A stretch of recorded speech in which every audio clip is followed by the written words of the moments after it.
ಚಿರಾಗ್ ಪೂಜಾರಿ ಹಾಗೂ ಮೊಹಮ್ಮದ್ ಇರ್ಷಾದ್ ಮತ್ತು ಸದಾನಂದ ದೇವಡಿಗ ಇವರು 3 ಜನರನ್ನು ಮತ್ತೆ ಫರ್ದರ್ ತನಿಖೆ ಮಾಡಿದಾಗ ಇವರಿಗೆ ಆರೋಪಿಗಳಿಗೆ ಅಕೌಂಟಿಗೆ ದುಡ್ಡು ವ್ಯವಸ್ಥೆ ಮಾಡಲಿಕ್ಕೆ ಕೊಟ್ಟಿರುವಂಥದ್ದು ಕಿಶೋರ್ ರಾಮ ಪೂಜಾರಿ ಎಂಬವರಂತ ನಮಗೆ ತಿಳಿದು ಬಂದಿದೆ. ಕಿಶೋರ್ ರಾಮ ಪೂಜಾರಿ ಸಹ ಒಬ್ಬ ಪ್ರೈವೇಟ್ ಕಾಂಟ್ರಾಕ್ಟರ್ ಇದ್ದಾರೆ. ಇದಕ್ಕೆ ಮುಂಚೆ UPCLಲ್ಲಿ ಕಾಂಟ್ರಾಕ್ಟ್ ಕೆಲಸ ಮಾಡಿದ್ದಾರೆ. ಈ UPCLಗೆ ಒಂದು ಡಿಸ್ಯಾಲಿನೇಷನ್ ಪೈಪ್ಲೈನ್ ಸೆಟ್ ಮಾಡುವಂತಹ ಒಂದು ಕಾಂಟ್ರಾಕ್ಟ್ ಪ್ರಾಜೆಕ್ಟಲ್ಲಿ ಪೈಪ್ಲೈನ್ ಹಾಗೂ ಕಾಂಕ್ರೀಟ್ ರೋಡ್ ಅದರ ಸಂಬಂಧಪಟ್ಟಾಗೆ ಮಾಡೋದು. ಅದ್ರದ್ದು ಎಕ್ಸಾಕ್ಟ್ ವ್ಯಾಲ್ಯೂ ಆಫ್ ಪ್ರಾಜೆಕ್ಟ್ ಗೊತ್ತಿಲ್ಲ, ಬಟ್ ಹೈ ವ್ಯಾಲ್ಯೂ ಪ್ರಾಜೆಕ್ಟ್. ಈ ಪ್ರಾಜೆಕ್ಟಲ್ಲಿ ಕಿಶೋರ್ ಮುಂಚಿಂದನೇ ಕಾಂಟ್ರಾಕ್ಟ್ ವರ್ಕ್ ಮಾಡ್ತಾ ಇರೋದ್ರಿಂದ ಅವರ ಮನೆ ಯರ್ಮಾಳಲ್ಲಿ ಹತ್ತಿರದಿಂದ ಈ ಪ್ರಾಜೆಕ್ಟ್ ಹೋಗ್ತಾ ಇರೋದ್ರಿಂದ ಈ ಪ್ರಾಜೆಕ್ಟ್ ನನಗೆ ಕೊಡಬೇಕು ಅಂತ ಹೇಳಿ UPCL ಅವರಿಗೆ ಹಾಗೂ ಡೇವಿಡ್ಗೆ ಅವರು ಕೇಳಿರ್ತಾರೆ. ಬಟ್ ಆ ಪ್ರಾಜೆಕ್ಟ್ ಅವರಿಗೆ ಸಿಕ್ಕಿರಲಿಲ್ಲ, ಕೊಡಲಿಲ್ಲ. ಆವಾಗ ಏನು ಕಿಶೋರ್ ಮತ್ತು ಇವರ ಮಧ್ಯದಲ್ಲಿ ಏನು ಮಾತುಕತೆ ಆಗಿದೆ, ಡೇವಿಡ್ ಡಿಸೂಸ ಮಧ್ಯದಲ್ಲಿ ಆಗಿರುವಂಥ ಮಾತುಕತೆ ಏನಾಗಿದೆ, ಅದರಲ್ಲಿ ಕಿಶೋರಿಗೆ ದ್ವೇಷ ಉಂಟಾಗಿ ಅವರು ಇದನ್ನು ಪ್ಲ್ಯಾನ್ ಮಾಡಿದ್ದಾರೆ. ಅಸಾಲ್ಟ್ ಮಾಡಬೇಕು ಅಥವಾ ಇವರಿಗೆ ಮರ್ಡರ್ ಮಾಡಬೇಕು ಅಂತ ಆವಾಗಲಿಂದ ಪ್ಲ್ಯಾನ್ ಮಾಡಿದ್ದಾರೆ. ಆದರೆ ಅವರೊಬ್ಬ ವ್ಯಕ್ತಿ ಅಷ್ಟೇ ಅಲ್ಲ ಪ್ಲ್ಯಾನಿಂಗ್ ಮಾಡೋದು, ಅವರಿಗೆ ಸಹಾಯ ಮಾಡಲಿಕ್ಕೆ ಇನ್ನೊಬ್ಬ ವ್ಯಕ್ತಿ ಇದ್ದಾರೆ. ಆ ವ್ಯಕ್ತಿ ಬಗ್ಗೆ ಅಥವಾ ಇನ್ನೊಬ್ಬ ವ್ಯಕ್ತಿ ಬಗ್ಗೆ ಏನು ರೋಲ್ ಇದೆ ಅದು ಮತ್ತೆ ಮುಂದುವರೆದು ಹೇಳ್ತೀನಿ. ಇದಾದ ನಂತರ ನಾವು ಕೆಲವೊಂದು ಅನಾಲಿಸಿಸ್ ಮಾಡಿದಾಗ UPCLಲ್ಲಿರುವಂಥ ಕೆಲವೊಬ್ಬರು ಅಧಿಕಾರಿಗಳು, ಕೆಲವೊಬ್ಬರು UPCLಲ್ಲಿರುವಂಥ ಕೆಲ ವ್ಯಕ್ತಿಗಳಿಗೆ ಹಾಗೂ ಡೇವಿಡ್ ಡಿಸೂಸ, ಮೃತಪಟ್ಟಿರುವಂತಹ ಡೇವಿಡ್ ಡಿಸೂಸದ ಫೋನಿಗೆ ಒಂದು ಕರೆ ಬಂದು, ಆ ಕರೆಯಲ್ಲಿ ಸುಮಾರು 25 ವರ್ಷದಿಂದ ಅರೆಸ್ಟ್ ಆಗದೇ ಇರುವಂತಹ ಒಬ್ಬ ಬಾಂಬೆ ಮೂಲತಃ ಹೇಮಂತ್ ಪೂಜಾರಿ ಅಂತ ಹೇಳಿ ಏನು ಅಂಡರ್ವರ್ಲ್ಡಲ್ಲಿ ಆ್ಯಕ್ಟಿವ್ ಆಗಿತ್ತು 10 ವರ್ಷ ಮುಂಚೆವರೆಗೂ, ಅವರ ಹೆಸರಿನಲ್ಲಿ ಕರೆ ಬಂದು ಈ ಪ್ರಾಜೆಕ್ಟ್ ಇವನಿಗೆ ಕೊಡಬೇಕು ಅಂತ ಹೇಳಿ ಫೋರ್ಸ್ ಮಾಡಿದ್ದಾರೆ. ಅದಕ್ಕೆ ಇವರು ಒಪ್ಪಿರುವುದಿಲ್ಲ.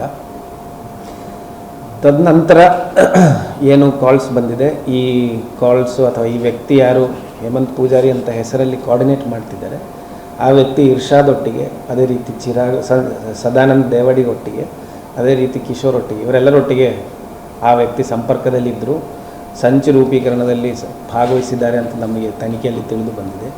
ಅದೇ ರೀತಿ ಆರೋಪಿಗಳೊಟ್ಟಿಗೇನು ಅದೇ ರೀತಿ ಆರೋಪಿಗಳು 3 ಜನ ಯಾರು ಇಲ್ಲಿ ಶೂಟರ್ಸ್ ಬಂದಿದ್ದಾರೆ.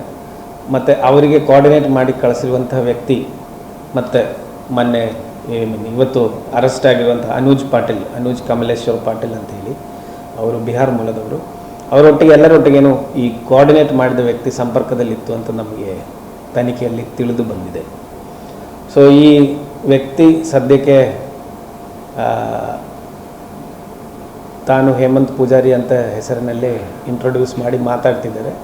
ಈ ಕಾಲ್ ಹಿಂದುಗಡೆ ಇರುವಂಥ ವ್ಯಕ್ತಿ ಡೆಫಿನೆಟ್ಲಿ ಈ ಶೂಟೌಟ್ ಇದರಲ್ಲಿ ಕೋಆರ್ಡಿನೇಷನಲ್ಲಿ ಈ ಆರೋಪಿಗಳನ್ನು ಈ ಶೂಟರ್ಸನ್ನು ಕಳಿಸಿರೋದ್ರಲ್ಲಿ ಮತ್ತು ಓವರಾಲ್ ಇದರದ್ದು ಪ್ಲ್ಯಾನಿಂಗಲ್ಲಿ ಡೆಫಿನೆಟ್ಲಿ ಆ ವ್ಯಕ್ತಿದು ಭಾಗ ತುಂಬ ಸ್ಪಷ್ಟವಾಗಿದೆ, ಇಲಾಂಗ್ ವಿತ್ ಕಿಶೋರ್ ಪೂಜಾರಿ ಅಂಥದ್ದು ನಮಗೆ ತಿಳಿದು ಬಂದಿದೆ.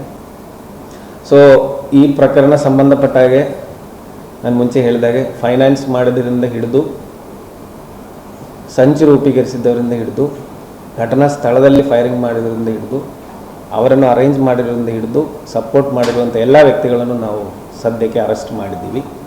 ಇದಲ್ಲದೆ ನಮಗೆ ಇನ್ನೊಬ್ಬ ವ್ಯಕ್ತಿ ಇದರಲ್ಲಿ ಯಾರು ಸಂಚು ರೂಪೀಕರಣದಲ್ಲಿ ಭಾಗವಹಿಸಿದ್ದಾರೆ, ಯಾರು ಕೋಆರ್ಡಿನೇಷನಲ್ಲಿ ಭಾಗವಹಿಸಿದ್ದಾರೆ, ಯಾರು ಈ ಅನೂಜ್ ಹಾಗೂ ಇತರ ಶೂಟರ್ಸ್ ಒಟ್ಟಿಗೆ ಕೋಆರ್ಡಿನೇಟ್ ಮಾಡಿದ್ದಾರೆ, ಅದರ್ ದ್ಯಾನ್ ಈಗ ಇರುವಂಥ ಅಕ್ಯೂಸ್ಡ್ ಅಲ್ಲದೆ ಬೇರೆ ಯಾರು ಆರೋಪಿಗಳೊಟ್ಟಿಗೆ ಕೋಆರ್ಡಿನೇಟ್ ಮಾಡಿದ್ದಾರೆ, ಯಾವ ವ್ಯಕ್ತಿ ಕಾಲ್ ಮಾಡಿ ಹೇಮಂತ್ ಪೂಜಾರಿ ಅಂತ ಹೇಳಿ ಕಾಲ್ ಮಾಡ್ತಿದ್ದಾರೆ, ಆ ವ್ಯಕ್ತಿ ಇನ್ನೊಬ್ಬ ಈ ಪ್ರಕರಣದಲ್ಲಿ ನಮಗೆ ಉಳಿದಿದೆ. ಆ ವ್ಯಕ್ತಿ ಹೇಮಂತ್ ಪೂಜಾರಿ ಇರ್ಬೋದು, ಹೇಮಂತ್ ಪೂಜಾರಿ ಇರದೇ ಇರ್ಬೋದು. ಈವನ್ ಮುಂಬೈ ಪೊಲೀಸು ಸಹ ಇದುವರೆಗೂ ಯಾವುದೂ ಕನ್ಫರ್ಮೇಷನ್ ನಮಗೆ, ಅವರು ಆ್ಯಕ್ಟಿವ್ ಆಗಿದ್ದು ಮುಂಬೈಯಲ್ಲಿ ಸುಮಾರು 10 ವರ್ಷದಿಂದ ಯಾವುದು ಥ್ರೆಟ್ ಕಾಲ್ಸ್ ಆಗಲಿ ಮತ್ತು ಇತರ ಕಾಲ್ಸ್ ಆಗಲಿ ಯಾರಿಗೂ ಬಂದಿರಲಿಲ್ಲ. ಮತ್ತು ಅವರು ಯಾವ ಪ್ರಕರಣಗಳಲ್ಲಿ ಇದುವರೆಗೂ ಅರೆಸ್ಟು ಆಗಲಿಲ್ಲ ಅವ್ರ ಮೇಲೆ ಆಗಿರುವಂಥ ಪ್ರಕರಣಗಳಲ್ಲಿ. ಸೊ ಇಷ್ಟು ನಮಗೆ ಮಾಹಿತಿ ಇರುವಂಥದ್ದು. ಸೊ ನಾನು ಕನ್ಫರ್ಮ್ ಆಗಿ ಹೇಳಕ್ಕೆ ಬರಲ್ಲ, ಯಾಕಂದರೆ ಈಗ ಆರ್ಟಿಫಿಷಿಯಲ್ ಇಂಟೆಲಿಜೆನ್ಸ್ ಇದೆ, ಸೌಂಡು ವಾಯ್ಸ್ ಎಲ್ಲ ಯಾವ ರೀತಿಯಲ್ಲಿ ಬೇಕಾದ್ರೂ ಮಾಡ್ಬೋದು. ಕೆಲವು ವ್ಯಕ್ತಿಗಳು ಇನ್ಕ್ಲೂಡಿಂಗ್ ಅವರ ತಮ್ಮ ಸ್ಪಷ್ಟವಾಗಿ ಹೇಳ್ತಾರೆ ಇದು ನನ್ನ ಅಣ್ಣ ಇದ್ದಾರೆ ಅಂತ. ಆದರೆ ಅವರು ಸಹ ಹೇಳ್ತಾರೆ ಸುಮಾರು ವರ್ಷಗಳ ನಂತರ ನಾವು ಮಾತಾಡ್ತಿರೋದು ಅಂತ. ಸೊ ಈ ವಿಚಾರ ಸಂಬಂಧಪಟ್ಟ ಹಾಗೆ ನಮಗಿನ್ನೂ ಕ್ಲಾರಿಟಿ ಇಲ್ಲ, ತನಿಖೆ ಮಾಡಬೇಕಾಗ್ತದೆ. ಮುಂಬೈ ಪೊಲೀಸ್ ಒಂದು ತಂಡ ಉಡುಪಿಗೆ ಬಂದಿದ್ದಾರೆ, ಅವರು ಸಹ ನಮ್ಮಿಂದ ಮಾಹಿತಿ ಪಡ್ಕೊಂಡು ಹೋಗಿದ್ದಾರೆ. ಇನ್ನು ಮುಂದೆ ಬೇರೆ ಏನಾವುದು developments as far as conspiracy is concern ನಮಗೆ ಕಂಡು ಬಂದರೆ ಮತ್ತೆ ನಾವು ತಿಳಿಸ್ತೀವಿ. ಅದಲ್ಲದೆ ಈ ಅನುಜು ಮತ್ತು ಉಳಿದವರನ್ನು ಯಾರು ಶೂಟರ್ಸನ್ನು ಅರೇಂಜ್ ಮಾಡಿರುವಂಥ ವ್ಯಕ್ತಿ ಅಲ್ಲ, ಅನುಜು ಮತ್ತು ಶೂಟರ್ಸನ್ನು ಅರೇಂಜ್ ಮಾಡಿದ ಅಲ್ಲದೆ ಅದರ ಮಧ್ಯದಲ್ಲಿ ಇನ್ನೂ ಯಾರಾವುದು ಮಧ್ಯಸ್ಥರಿದ್ದರ ಶೂಟರ್ಸ್ ಅರೇಂಜ್ ಮಾಡೋದ್ರಲ್ಲಿ ಅದನ್ನು ನಾವು ತನಿಖೆ ಮಾಡ್ತೀವಿ. ಬಟ್ ಈ ಸಂಚು ಏನು ಲಾಸ್ಟು ಒಂದು 6 ತಿಂಗಳ ಮುಂಚೆ ಏನು ಕಾಂಟ್ರಾಕ್ಟ್ ಸಿಗಲಿಲ್ಲ, ಅದರಿಂದ ಆಗಿರುವಂತಹ ಸಂಚಾಗಿರುವಂಥದ್ದು. ಮತ್ತು ಈ ಆನ್ ದ ಗ್ರೌಂಡ್ ಈ ಮರ್ಡರ್ ಎಕ್ಸಿಕ್ಯೂಷನ್ ಪ್ಲ್ಯಾನಿಂಗ್ ಸ್ಟಾರ್ಟ್ ಮಾಡೋದು ಮೇ ತಿಂಗಳು ಅದಕ್ಕೆ ಸ್ವಲ್ಪ ಮುಂಚೆಯಿಂದಲೂ ಶುರುವಾಗಿದೆ. ಇದರಲ್ಲಿ 2 ಜನ ಶೂಟರ್ಸ್ ಆವಾಗಲೇ ಬಂದು ರೆಕ್ಕಿ ಮಾಡಿದ್ದಾರೆ. ಅನೂಜ್ ಸಹ ಉಡುಪಿಗೆ ಬಂದು ಮುದ್ರಂಗಡಿಯಲ್ಲಿ ಬಂದು ಶೂಟರ್ಸಿಗೆಲ್ಲ ಸೆಟ್ ಮಾಡಿ ರೆಕ್ಕಿ ಮಾಡಿ ಹೋಗಿದ್ದಾರೆ ಅಂತ ನಮಗೆ ಸದ್ಯಕ್ಕೆ ಸಿಕ್ಕಿರುವಂತಹ ಎವಿಡೆನ್ಸಸ್ ಮೇಲೆ ಕಂಡು ಬರ್ತಾ ಇದೆ. ಆ್ಯಕ್ಚುಲಿ ಇದಲ್ಲದೆ ಇನ್ನೂ 2 ಜನ ಶೂಟರ್ಸ್ ಇದ್ದರು. 2 ಜನ ಶೂಟರ್ಸ್ ಫಸ್ಟ್ ಬಂದಿದ್ದಾರೆ.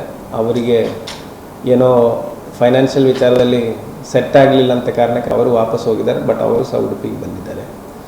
ಆ 2 ಜನನೂ ಸಹ ಆ್ಯಕ್ಚುಲಿ ಬೇರೆ ಒಂದು ಪ್ರಕರಣದಲ್ಲಿ ಈಗ ನಾವು ಗುಜರಾತಲ್ಲಿ ಮತ್ತು ಬೇರೆ ಕಡೆ ಹೋಗಿ ಮಾಹಿತಿ ಕೊಟ್ಟಿರುವ ಹಿನ್ನೆಲೆಯಲ್ಲಿ ಬೇರೆ ಒಂದು ಪ್ರಕರಣದಲ್ಲಿ ಗುಜರಾತ್ ಪೊಲೀಸ್ ಆ 2 ಜನರನ್ನು ಅರೆಸ್ಟ್ ಮಾಡಿದ್ದಾರೆ ಅಂತ ನಮಗೆ ಮಾಹಿತಿ ಇದೆ. ಇದು ಖಚಿತಪಡಿಸಬೇಕಾಗ್ತದೆ, ಅದೇ 2 ವ್ಯಕ್ತಿಗಳಿದ್ದಾರೆ ಇಲ್ವ ಅಂತ. ನಮ್ಮ ಹತ್ರ 1-2-3 ಫೋಟೋಸ್ ಇರುವಂಥದ್ದಲ್ಲದೆ ಈ ವ್ಯಕ್ತಿಗಳದೆಲ್ಲ ಬೇರೆ ರೆಕಾರ್ಡ್ಸ್ ಯಾವುದೂ ಇಲ್ಲ. ಅವರು ಇದರಲ್ಲಿ ಇನ್ವಾಲ್ವ್ ಆಗಲಿಲ್ಲ, ಡೆಫಿನೆಟ್ಲಿ ಪ್ಲ್ಯಾನಿಂಗ್ ಸ್ಟೇಜಲ್ಲಿ ಒಟ್ಟಿಗೆ ಬಂದಿದ್ದಾರೆ. ಮತ್ತು ಅವ್ರದ್ದು ಏನಾದರೂ ಪಾತ್ರ ಇದೆ ಅಂತ ನಾವು ಮತ್ತೆ ಪೊಲೀಸ್ ಕಸ್ಟಡಿ ತೊಗೊಂಡು, ಅವರು ಅರೆಸ್ಟ್ ಆಗಿದ್ರೆ ಅವರಿಗೆ ಪೊಲೀಸ್ ಕಸ್ಟಡಿ ತೊಗೊಂಡು ಮಾಡ್ತೀವಿ. ಉತ್ತಮ ಸಂಸ್ಕಾರಯುತ ಶಿಕ್ಷಣದೊಂದಿಗೆ VSS English medium CBSE school Udupi Muddur. ನರ್ಸರಿಯಿಂದ 10ನೇ ತರಗತಿವರೆಗೆ ಶಿಕ್ಷಣದ ಜೊತೆಗೆ 5ರಿಂದ 10ನೇ ತರಗತಿವರೆಗಿನ ವಿದ್ಯಾರ್ಥಿನಿಯರಿಗೆ ಉತ್ತಮ ಹಾಸ್ಟೆಲ್ ಸೌಲಭ್ಯವೂ ಇದೆ. ನಿಮ್ಮ ಮಕ್ಕಳ ಪ್ರವೇಶಾತಿಗಾಗಿ ಈ ಸಂಖ್ಯೆಗೆ ಕರೆ ಮಾಡಿ.